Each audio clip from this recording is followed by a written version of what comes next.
ए सखी हमरा पिया बात कवनो ना जोड़ाबा सभे गुण से भरल थोड़ा थोड़ा हमर सदनवा तोला गेला भोला चला बजारे तोला बेला छोला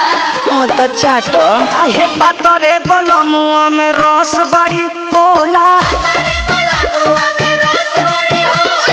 पातरे बलमुआ में रस बड़ी होला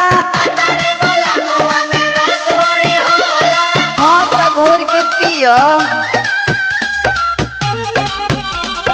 पातरे बलमुआ में पातरे बलमुआ में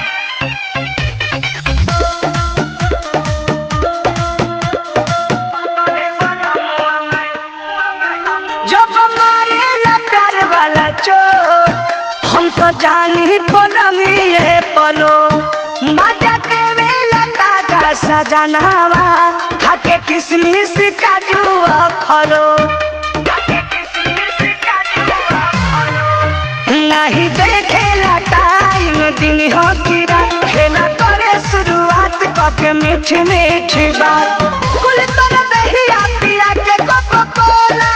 मुंह में खियावेला बरफ के गोला हाँ तो चूसो आहे पातरे बलमुआ में रस बड़ी होला पातरे बलमुआ में रस बड़ी होला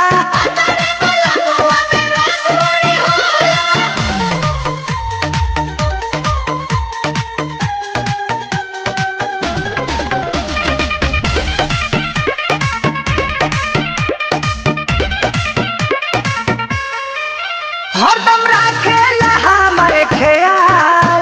दुनो गाल छुके पूछेला हनु बड़ी कितना बड़ाई परमोध के जोड़ मिलल पर एकदम कमाल नहीं रखे उपास पूरा करे लयास रहे दूरे न कान्हा आनंद अभिलाष बरखबुनी चाहे गिरे न मोला ओरे ना फरक फरक फूटेला सोला गौरी का होला हो एगो पातरे बलमुआ में रस बड़ी होला पातरे बलमुआ में रस बड़ी होला अच्छा लागेला।